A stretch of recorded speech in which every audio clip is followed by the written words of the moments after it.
Arthur et Guenièvre. Caroès les attendait dans l'anxiété. Le roi Léodagan leur fit un merveilleux accueil. Lorsqu'ils furent désarmés, Guenièvre elle-même, vêtue de ses plus riches habits, présenta aux trois rois un bassin d'argent rempli d'eau chaude, et de ses propres mains leur lava le visage et le cou. Puis elle essuya très doucement leurs faces meurtries avec un linge de pur lin. Alors, s'étant attardée plus longuement auprès d'Arthur qu'elle ne l'avait fait devant ses deux amis, et le regardant de près pour la première fois, elle le trouva beau. « Ah, se dit-elle, la femme qu'un si preux chevalier aimera d'amour sera vraiment comblée. » De son côté, le roi Arthur, si brave, l'épée au poing, tremblait en se laissant traiter ainsi, car nulle femme, ni nulle jeune fille, ne lui avait encore jamais semblé plus désirable et plus digne d'être aimée. Et elle l'était vraiment. Non seulement Dieu lui avait donné le plus joli visage qui se pût voir, et lui avait accordé un corps sans défaut, mais encore il avait comblé de tous les dons de l'esprit et du cœur. Et tandis qu'elle s'agenouillait devant Arthur en lui tendant la coupe du roi Léodagan, afin qu'il y trempât ses lèvres en signe d'alliance, leurs regards se rencontrèrent.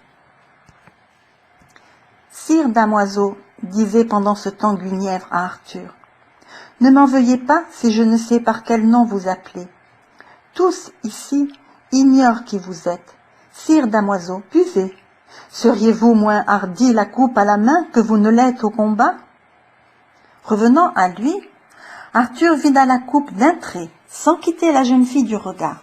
Puis, il lui rendit la coupe en la priant de s'asseoir à ses côtés, car il ne voulait pas qu'elle demeurât plus longtemps à genoux devant lui.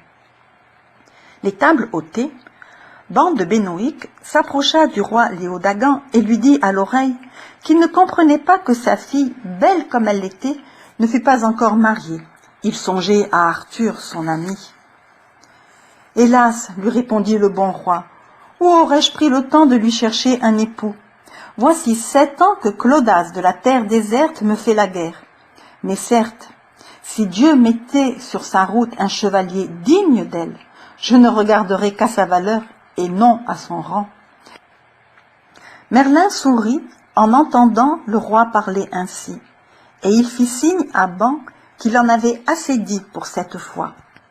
Quelques jours plus tard, alors qu'il se promenait dans le verger du château en compagnie d'Arthur, de Bohor et de Ban, le roi Léodagan ne put se retenir de leur dire « Beau seigneur, je vous dois la vie, et plus que la vie, la joie sans prix d'avoir conservé mon honneur.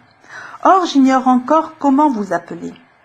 Ne me direz-vous pas qui vous êtes alors qu'il n'y a rien que je désire autant au monde ?» Et comme il se taisait, en regardant Merlin qui les avait rejoints, car il ne savait que répondre. « Sire, dit Merlin, en désignant Arthur, voici notre vrai seigneur. Tout roi couronné, comme vous êtes. Il vous vaut bien, et la femme qu'il prendra pour épouse n'en aura pas à rougir, ni de son rang, ni de sa lignée.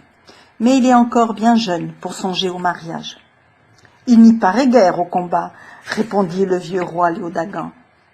N'ai-je pas la fille la plus belle qui soit? Ma terre lui reviendra après moi. Si je la proposais pour femme à votre maître, en récompense du haut service qu'il m'a rendu, serait-elle refusée? Certes, je l'accepterai de grand cœur, s'écria le roi Arthur, sans attendre la réponse de Merlin. Le roi Léodagan, ayant appelé Guenièvre, mit la main de la jeune fille dans la main d'Arthur, puis il fit venir l'évêque de Caroès afin qu'il bénisse leur fiançailles. Et maintenant, dit Merlin, sachez que vous avez donné votre fille au propre fils d'Uther Pendragon, Arthur, roi des 2 Bretagnes, votre suzerain. En entendant ces mots, le bon roi Léodagan crut défaillir de joie. Ainsi, en donnant sa fille au meilleur des chevaliers, il avait du même coup placé sa terre sous la sauvegarde directe de son propre suzerain. Notre sire peut désormais disposer de sa vie selon sa volonté. Il mourra comblé. Comme Léodagan demandait à Merlin quelques jours plus tard quand aurait lieu la célébration du mariage, Merlin lui dit qu'avant d'épouser Guenièvre, le roi Arthur devrait faire face dans son propre pays à une situation plus grave encore que celle où se trouvait la Carmélide, à la veille de la bataille de Carouez. Les Cènes menacent les marches du royaume de l'ogre. Déjà, ils se sont livrés en Orcanie et en Écosse aux pires exactions. Le roi doit soutenir ces hommes liges. N'est-ce pas là son premier devoir? Léodagan ne pouvait qu'en convenir. Lui-même confierait au roi Arthur le commandement d'une petite troupe, afin de décider les vassaux du roi Ban et du roi Bohor à se joindre à leur seigneur. Au matin, Guenièvre vient aider son fiancé à s'armer. Comme elle s'agenouillait pour boucler ses éperons, après lui avoir ceint l'épée au côté, Merlin dit au roi Arthur: « Elle devrait achever ce qu'elle a si bien commencé. Vous voilà fait de nouveaux chevaliers, et cette fois par une fille de roi. Il ne vous manque plus que l'accolade. » Guenièvre sourit du propos de Merlin. « Je ne m'en ferai pas prier davantage, dit-elle en se relevant vivement. » Alors ils s'étreignirent, et ils échangèrent un baiser dont ils ne devaient pas oublier de longtemps la douceur. Puis Arthur se fit amener son cheval, et après avoir serré une dernière fois sa chère fiancée dans ses bras, il franchit le pont-levis à la tête des gendarmes de son escorte, chevauchant lance basse et gonfalon roulé.